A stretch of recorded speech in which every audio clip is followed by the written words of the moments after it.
আসসালামু আলাইকুম সবাইকে আবারও স্বাগতম। তো এর আগের ক্লাসে আমরা অ্যালকিন প্রস্তুত কিভাবে করতে হবে, অ্যালকিন কীভাবে প্রস্তুত করে এই জিনিসগুলো আজকে আমরা দেখেছি। এবং আজকে আমি যে টপিকটা নিয়ে আলোচনা করবো এখান থেকে একটা সৃজনশীল তোমরা অবশ্যই পাবে এই রিলেটেড। ওকে, এই সৃজনশীলটা গ এবং ঘ নাম্বার নর্মালি চলে আসে এই টপিক অনুযায়ী। তো আজকে আমরা অ্যালকিনের রাসায়নিক ধর্ম বলতে বোঝায় যে আমরা অ্যালকিনটা যে প্রস্তুত করেছি এর আগের ক্লাসে, ওই প্রস্তুত দিয়ে আমরা কি করবো, এখন তার বিক্রিয়া ঘটাবো। ওকে, সহজ কথা, এর আগের ক্লাসে আমরা অ্যালকিন প্রস্তুত বা তৈরি করতে হয় কীভাবে এটা দেখেছি। আজকে আমরা ওই তৈরিকৃত অ্যালকিন দিয়ে কিভাবে কি করা যায় এই জিনিসগুলো আজকে আমরা দেখব। ওকে, তাহলে চলো শুরু করি।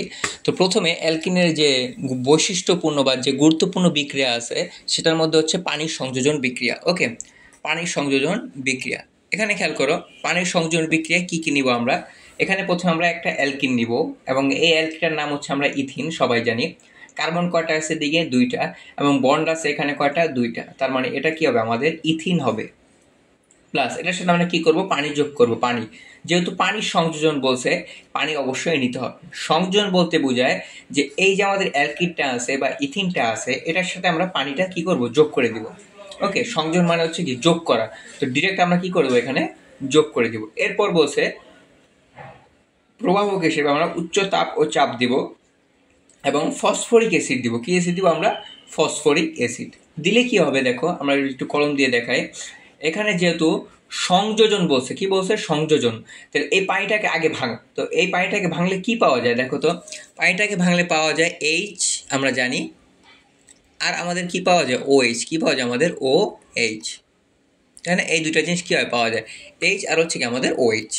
এখন এই এইচ আর ও এইচটা এইটার সাথে কী হবে, আমাদের যুক্ত হবে।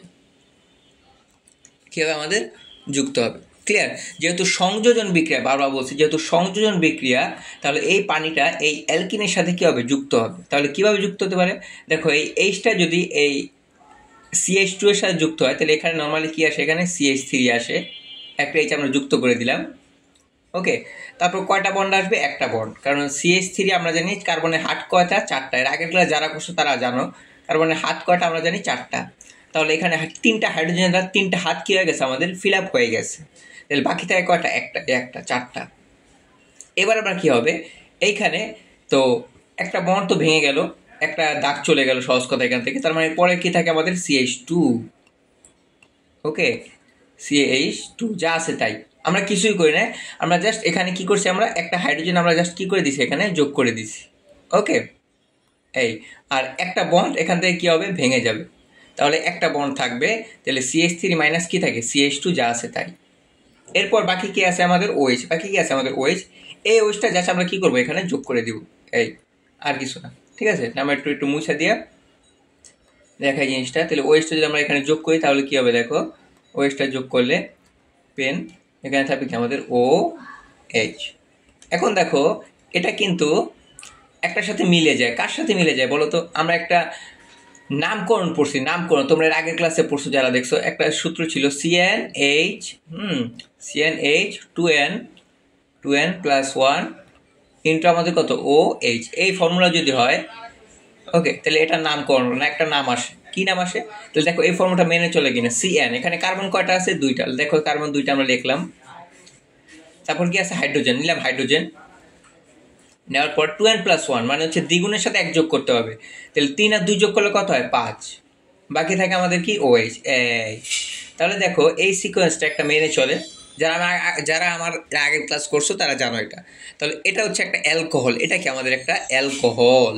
ওকে, তোমরা একটু রিপিট করি দেখাই যদি একটু সুবিধা হয় তাহলে তোমাদের অনেকের। এই দেখো, এই যে দেখো, এই যে অ্যালকোহল, এই যে অ্যালকোহল। সো তো এই সিকোয়েন্সটা কি নর্মালি আমাদের মেনে চলেছে, CnH2n প্লাস 1 ইন্টু কত, OH। দেখছো এই জিনিসটা মনে রাখলে তোমার ইজিলি সহজ হবে। এটা হচ্ছে অ্যালকোহলের অন্তর্ভুক্ত।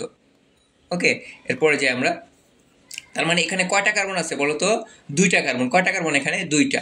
তো দুইটা হইলে আর যদি OH থাকে, কি থাকে, OH, তাহলে এটার নাম কি হয় আমাদের, ইথানল। কি হয় আমাদের, ইথানল। হ্যাঁ, একদম ইজি কিনে। তার মানে এই যে যৌগটা পাইলাম কার্বন হাইড্রোজেন যুক্ত, এটার নাম কি হবে আমাদের, ইথানল। তাহলে আগে নামকরণগুলো অবশ্যই আগের ক্লাস দেখে শিখে নিবা। তাহলে এটার নাম কি হবে, ইথানল। আমরা কিছুই করি না, আমরা জাস্ট কি করছি, একটা হাইড্রোজেন এখানে যুক্ত করছি, একটা হাইড্রোজেন নর্মালি যুক্ত করেছি আর বাকিগুলো আমরা নর্মালি করে ফেলেছি। হাইড্রোজেন একটার সাথে যুক্ত হয়ে যাবে যে কোনো একটার সাথে, আর ওএইচটা কী হবে, যুক্ত হয়ে যাবে CH3 CH2OH, ইথানল। এটা কিন্তু খুবই গুরুত্বপূর্ণ একটা বিক্রিয়া।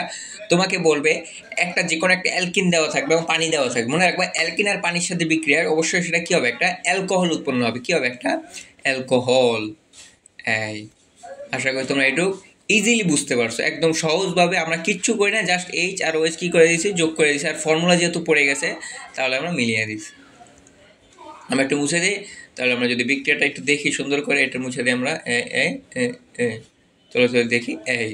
এই দেখো CH2, সরি এখানে একটু ভুল হয়েছে, এখানে CH3 হবে। আমার একটুখানি কারেকশন করে নিই আমরা পেন, এখানে CH3 হবে। হ্যাঁ, CH3 CH2 কত হবে, OH। ওকে, এইভাবে মনে রাখবো। এই পানি সংযোগ বিক্রিয়াটা খুবই গুরুত্বপূর্ণ। এরপর চলে আসো অসম্পৃক্ততার বিক্রিয়া, খুবই খুবই গুরুত্বপূর্ণ। এখান থেকে একটা কোশ্চেন থাকবে 100% বলে দিচ্ছি। অসম্পৃক্ততার পরীক্ষা। অসম্পৃক্ততা মানে কি? অসম্পৃক্ততা মানে হচ্ছে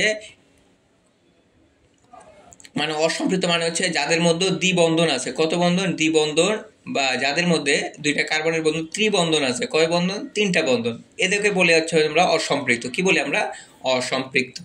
ওকে, যাদের মধ্যে দুইটা বন্ধন, দুইটা দাগ, এবং যাদের মধ্যে 3টা দাগ আছে, এদেরকে আমরা কি বলি? অসম্পৃক্ত। অসম্পৃক্ত হাইড্রোকার্বন বলি। ওকে, এক বন্ধন থাকলে কিন্তু হবে না। এক বন্ধন থাকলে এটা কি জানি আমরা? এটা জানি হচ্ছে সম্পৃক্ত। এটা কি জানি আমরা? সম্পৃক্ত। ক্লিয়ার? আচ্ছা, আর যখন 2টা 3টা থাকবে সেটা কি আমাদের অসম্পৃক্ত। তার মানে এখানে আমরা কি করব? আমরা একটা পরীক্ষা করব। এখানে নর্মালি 2টা পরীক্ষা আছে। এই 2টা পরীক্ষার মাধ্যমে আমরা দেখব যে এটা অসম্পৃক্ত কিনা। অর্থাৎ তুমি দেখো এখানে কি বের করতে পারতেছো, তুমি এখানে বের করতে পারতেছো যে এই পরীক্ষার মাধ্যমে যে এই যৌগগুলোর মধ্যে দ্বিবন্ধন আর কি আছে, আমাদের ত্রিবন্ধন আছে। খুবই কিন্তু গুরুত্বপূর্ণ। মানে এই বিক্রিয়ার দ্বারা বা এই পরীক্ষা দ্বারা তুমি বের করতে পারতেছো যে আসলে এরা কেমন হাইড্রোকার্বন, এটা কি সম্পৃক্ত নাকি অসম্পৃক্ত। দেখছো? তো এই দ্বিতীয় বিক্রিয়া হবে হচ্ছে তোমাদের জন্য খুবই খুবই গুরুত্বপূর্ণ। ওকে, আচ্ছা, এত কথা না বলি। ব্রোমিন সংযোজন, প্রথমটা বিক্রিয়া হচ্ছে কি আমাদের ব্রোমিন সংযোজন। ব্রোমিন সংযোজন মানে কি? সংযোজন মানে কি হবে? যোগ হবে। কি হবে? যোগ হবে। কি যোগ হবে? ব্রোমিন। ওকে, কি বিক্রিয়া আমরা পড়ি? ইথিনের মধ্যে লাল বর্ণের ব্রোমিন দ্রবণ যোগ করলে এই ব্রোমিন যেটা আছে এটা হচ্ছে লাল বর্ণের, যেটা আমরা কালারিং করে তোমাদের আগে দেখে দিয়েছি, এটা হচ্ছে লাল বর্ণের। তো এটা যখন যোগ করবা এই অ্যালকিনের সাথে বা এই ইথিনের সাথে যখন যোগ করবে, তখন এই লাল বর্ণটা কী হবে? আমাদের চলে যাবে। মানে ব্রোমিনের সাথে যখন তুমি এই অ্যালকিনটা যোগ করবে বা ইথিনটা যোগ করবে, তখন দেখবে যে দ্রবণ, একটা গ্লাসের ভিতরে তুমি অ্যালকিন নিলে আর হচ্ছে কি ব্রোমিন নিলে একটা গ্লাসে, তো ব্রোমিনটা হচ্ছে লাল বর্ণের। নেওয়ার পর কী হবে? লাল বর্ণটা চলে যাবে বিক্রিয়ার মাধ্যমে। যখন চলে যাবে তখনই বুঝতে পারবে যে এটা কি একটা অসম্পৃক্ত যোগ। ক্লিয়ার? মানে হচ্ছে এখানে দ্বিবন্ধন অথবা কৃত্রিবন্ধন আছে। ক্লিয়ার? তাহলে এখানে কি করবো? আমরা একটা অ্যালকিন নিব, এটা যে কোনো অ্যালকিন হতে পারে, তো আমাদের বইতে এটা আছে। ইথিনের সাথে আমরা ব্রোমিন যোগ করব। যোগ করার পর এখানে কী হবে বলতো? যেহেতু সংযোজন, তাহলে এই ব্রোমিনটা কী হবে? আমাদের যুক্ত হবে। কী হবে? যুক্ত হবে। কীভাবে যুক্ত হবে? দেখো আমি বলি, ভাঙা বুঝাই তোমাদেরকে। কার্বন কয়টা আছে এদিকে? 2টা নাও, 2টা কার্বন নাও। তো কার্বনের হাত কয়টা লাগে? আমরা জানি 4টা। এ একটা হাত, এ একটা হাত, এ একটা হাত, এ একটা হাত, এ একটা হাত, আর হচ্ছে এ একটা হাত। তাহলে দেখো এখানে 4টা হয়ে গেছে। এই কার্বনের জন্য যদি আমরা কল্পনা করি, তাহলে এ একটা, 2টা, 3টা, 4টা, একইভাবে 1টা, 2টা, 3টা, 4টা হয়ে গেল। এরপর আমরা কি করব? এখানে দেখো হাইড্রোজেন কটা আছে? এখানে 2টা। তাহলে এই 2টা হাইড্রোজেন তুমি এখানে নাও। তাহলে আমরা এখানে একটা হাইড্রোজেন দিলাম এদিকে, তোমার যেখানে ইচ্ছা দাও। একটা হাইড্রোজেন এদিকে দিলাম, একটা হাইড্রোজেন আমরা এদিকে দিলাম। ওকে, দেওয়ার পর এখানে একটা হাত খালি আছে। এখন এখানে ব্রোমিন কয়টা আছে? 2টা। ব্রোমিন 2 দ্বিপারমাণবিক 2টাই নিব আমরা। তাহলে ব্রোমিন 2 আছে। কয়টা আছে? ব্রোমিন 2। যেহেতু কার্বন 2টা, তাহলে ব্রোমিন অবশ্যই কয়টা থাকবে? 2টা যুক্ত হবে। তাহলে এখান থেকে কি করব? একটা ব্রোমিন আমরা এখানে নিয়ে নিব। তাহলে এখানে নাও, একটা ব্রোমিন নাও। ক্লিয়ার? একইভাবে এই পাশেটা যদি আমরা আসি, CH2 আছে, তাহলে এখানে একটা হাইড্রোজেন হবে। ওকে, আবার এখানে একটা হাইড্রোজেন হবে। তাহলে ব্রোমিন কয়টা আছে? 2টা। তাহলে এখানে একটা বসায় দাও। শেষ। দেখছো কত ইজি? তো এগুলা মুখস্থ করা কিছু নাই, তুমি হাত বের করবা আর জাস্ট বলে দিবা যে কি। তো এটার নাম কি? এটার নাম হচ্ছে, একটু দেখো, এই যে ডাইব্রোমো ইথেন, এটার নাম কি? ডাইব্রোমো। এখন ব্রোমিন কয়টা আছে? এখানে 2টা। তো ব্রোমিন, ক্লোরিন এগুলা থাকলে ব্রোমিন, তারপর হচ্ছে ধরো যে ক্লোরিন এগুলা থাকলে ওটা হচ্ছে ব্রোমো হয়ে যায়, আবার কি ক্লোরো হয়ে যায়। তো ডাইব্রোমো, ডাই মানে কত? 2। তো কয়টা আছে? 2টা। কয়টা আছে? ব্রোমিন দুইটা আছে, তাহলে ডাইব্রোমো, আর এদের মাঝখানে কত বন্ধন আছে? একক বন্ধন, তাহলে এটা কি হবে? একটা ইথেন, যেহেতু দুইটা কার্বন, তাহলে এটার নাম কি হবে? Dibromo ethane. ক্লিয়ার? আচ্ছা, এবার আমাদের বইতে কি দেওয়া আছে আমরা একটু দেখি যদি, হ্যাঁ এটা তোমরা একটু নোট করে নিও, আমি একটু মুছে দিতেছি এটা। এইভাবে আমরা কি করব? বুঝে বুঝে পড়বো, একটু মুছে দিই। হ্যাঁ হ্যাঁ, আমরা আশা করি বুঝতে পারছি, এবং আমাদের বইতে এখানে দেওয়া আছে, বইতে দেখলে তো অনেকে মাথা হ্যাং হয়ে যাবো যে কি দিল। যাই হোক, আমরা এইভাবে সবাই পড়ার চেষ্টা করব। চলো দেখি। হ্যাঁ, বইতে দেওয়া আছে এইভাবে CH2Br বন্ড CH2Br। তো ওইটা আমি যেটা আলোচনা করে দিয়েছি ওইটাই তোমরা দিবা পরীক্ষার হলে, তাহলে বুঝতে সুবিধা হবে। ওইটার এটা একই কথা, বাট ওইটা হচ্ছে সহজ পদ্ধতি বা বোঝার জন্য সহজ। ক্লিয়ার? তাহলে এটা একটা বিক্রিয়া যেখান থেকে আমরা জানতে পারি যৌগটা কী হবে? অসম্পৃক্ত। কীভাবে? ব্রোমিনের লাল বর্ণটা কী হবে? চলে যাবে। দেখো এই যে চলে গেছে, আমি কালো দিয়ে বুঝিয়ে দিছি। আচ্ছা যাই হোক, এরপরে আমরা চলে আসি খুবই গুরুত্বপূর্ণ, এটা হচ্ছে KMnO4 দ্বারা জারণ। খুবই গুরুত্বপূর্ণ। KMnO4 মানে কি? কে মানে হচ্ছে পটাশিয়াম, Mn মানে হচ্ছে ম্যাঙ্গানিজ, আর ও মানে কি? অক্সিজেন। তাহলে এটাকে একসাথে বলতে বোঝায় পটাশিয়াম পার ম্যাঙ্গানেট বলে। কি বলে? পটাশিয়াম পার ম্যাঙ্গানেট, পটাশিয়াম পার ম্যাঙ্গানেট। ওকে, আচ্ছা, দ্বারা জারণ। তাহলে এই বিক্রিয়ায় কী কী লাগবে আমাদের? এই বিক্রিয়া আমাদের যে জিনিসগুলো লাগবে, একটা অ্যালকিন লাগবে, ইথিন অবশ্যই, তো ইথিন অবশ্যই লাগবে, না হলে তো হবে না, যেহেতু আমরা অসম্পৃক্ততার পরীক্ষা করতেছি, অবশ্যই ডাবল বন্ড ট্রিপল বন্ড লাগবে, আর পানি লাগবে। ওকে, আচ্ছা, তাহলে ইথিন আর অ্যালকিন আর একটা কী দেবো? পানি দেব। এখন এখানে দেখো, এখানে একটা জিনিস আমরা লিখছি এখানে, এই যে পটাশিয়াম পার ম্যাঙ্গানেট আর হচ্ছে কি পটাশিয়াম হাইড্রোক্সাইড। তো পটাশিয়াম পার ম্যাঙ্গানেট যে যৌগটা আছে, এটার যে তরলটা, এটা হচ্ছে গোলাপি বর্ণের। কী বর্ণের হয়? গোলাপি। এজন্য আমি এখানে তোমাদের বোঝার জন্য গোলাপি বর্ণ দিয়ে দিছি, এই যে গোলাপি। ওকে, এই গোলাপি বর্ণের পটাশিয়াম পার ম্যাঙ্গানেট আর এই যে পটাশিয়াম হাইড্রোক্সাইড, এরা দুজন বিক্রিয়া করে আগে। বিক্রিয়া করার পর এই দুজন থেকে একটা স্পেশাল জিনিস উৎপন্ন হয়, সেটা হচ্ছে এই অক্সিজেনটা। এটাকে বলে হচ্ছে জায়মান অক্সিজেন। কি বলে? জায়মান অক্সিজেন। কীভাবে চিনব? একটা অক্সিজেন থাকবে এবং এর পাশে থার্ড ব্র্যাকেট থাকবে দুইটা। কয় ব্র্যাকেট থাকবে? Third bracket. এরকম যদি থাকে তাহলে এগুলাকে বলা হচ্ছে জায়মান অক্সিজেন। জায়মান অক্সিজেন বলতে কি বোঝায়? জায়মান অক্সিজেন বলতে বোঝায় এগুলো হচ্ছে প্রস্তুত, সদ্য প্রস্তুত, মানে হচ্ছে তুমি এখনই প্রস্তুত করছো। কীরকম?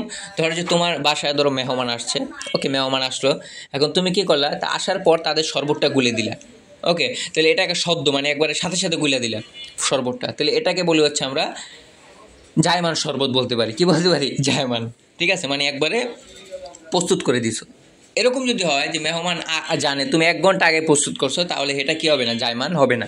তারা আসার পর যখন সরাসরি প্রস্তুত করবে তখন সেটা হবে কি? আমাদের জায়মান অক্সিজেন।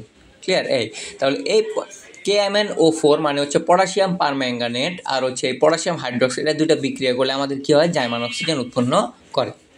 এরপর বিক্রিয়াগুলোকে আস্তে আস্তে ঘটে, ইথিন এবং পানির সাথে এই বিক্রিয়াগুলো ঘটতে থাকে। দেখো তাহলে এবার তোমাকে কত সহজে আমি জিনিসগুলো বুঝাই, মুখস্থ করা এখানে কিচ্ছু নাই। এখানে ভাগো, তাহলে H2O, এখানে ভাঙলে কী পাওয়া যায়? একটা H পাওয়া যায়, একটা কী পাওয়া যায়? OH পাওয়া যায়, আমরা সবাই জানি, তাই তো? এই তার মানে এই পানিটাকে ভেঙে আমরা এই এই জিনিসগুলো পাইলাম, H আর হচ্ছে কি আমাদের OH। এখন এদিকে একটা জায়মান অক্সিজেন আছে না, এইচের সাথে দিয়ে দাও। হ্যাঁ, তার মানে এখানে আমরা কয়টা OH পাইলাম? দুইটা। একটা আর একটা কয়টা? দুইটা। দেখো কত সহজ। এই দুইটা OH কী করবা? তুমি এই ইথিনের সাথে কী করে দিবা? জাস্ট যুক্ত করে দিবা, একদম ব্রোমিনের নিয়ম অনুযায়ী। এই OH দুইটাকে আমরা কি করব? ইথিনের সাথে কি করে দেব? যুক্ত করে দেব। এর আগের ভিডিওটা দেখি আপনারা। এখানে কয়টা ব্রোমিন ছিল? দুইটা। এই ব্রোমিন দুইটা কার সাথে যুক্ত হয়েছে? এই CH2 সাথে যুক্ত হচ্ছে। একইভাবে কি করব আমরা? এই OH আর OH যে দুইটা আছে, এটা কি করব আমরা? এই ইথিনের সাথে যুক্ত করে দিব। ওকে, একদম সেম প্রসেস। আচ্ছা, যখন এই বিক্রিয়াটা করবে দেখা গেছে যে এই KMnO4 মানে হচ্ছে গোলাপি বর্ণটা কী হবে? চলে যাবে। ওকে, যখন এই বিক্রিয়াটা ঘটবে তখন এর গোলাপি বর্ণটা নর্মালি কী হবে? চলে যাবে। যখন এই গোলাপি বর্ণটা চলে যাবে তখনই বুঝবা এটা একটা কি? অসম্পৃক্ত, অর্থাৎ এখানে ডাবল বন্ড বা ট্রিপল বন্ড কি আমাদের আছে। ক্লিয়ার? আচ্ছা, তার মানে দেখো, তাহলে আমরা যদি বিক্রিয়াটা ঘটাই আগের মতো, দেখছো যে আগের মতো লিখলাম, তো এটার নাম কি? এটার নাম হচ্ছে আমাদের ইথিলিন গ্লাইকল। ইথিলিন গ্লাইকল, যেহেতু দুইটা হাইড্রোজেন তাহলে এখানে নামটা পরিবর্তন হয়ে আসবে, একটু মনে রাখতে হবে আর কি। তো যখন তোমরা উপরের লেভেলে উঠবা তখন এই ব্যাপারগুলো দেখতে পারবা আসলে ডিটেলস। তাহলে এটার নাম কি হবে? আমাদের ইথিলিন গ্লাইকল। এই বিক্রিয়াটা আর এই বিক্রিয়াটা কিন্তু পুরোপুরি সেম ধরতে গেলে। তুমি দেখো, আমি তোমাদের দেখাই, এই যে দেখো, এই যে এখানে কি ছিল, CH2Br বন্ড CH2Br, তো Br এর জায়গায় জাস্ট কি যুক্ত, আমাদের OH-টা যুক্ত হয়েছে, এই ক্লিয়ার। তো এটা হচ্ছে ইথিলিন গ্লাইকল। আমি আবার একটু রিপিট করতেছি, এখানে কি হবে, একটা ইথিন থাকবে নর্মালি, ওকে, একটা ইথিন থাকবে, পানি থাকবে, আর পটাশিয়াম পারম্যাঙ্গানেট, পটাশিয়াম হাইড্রোক্সাইড অবশ্যই নিতে হবে, কারণ এখান থেকে জাইমান অক্সিজেন উৎপন্ন হবে। এখান থেকে আমি পানিটা ভাঙবো, পানিটা ভাঙলে H আর OH পাওয়া যায়, এখান থেকে OH দুইটা হবে, এই দুইটা আমাদের ইথিনের সাথে যুক্ত হবে, এবং পূর্ণাঙ্গ যে যৌগটা হবে সেটা হবে ইথিলিন গ্লাইকল।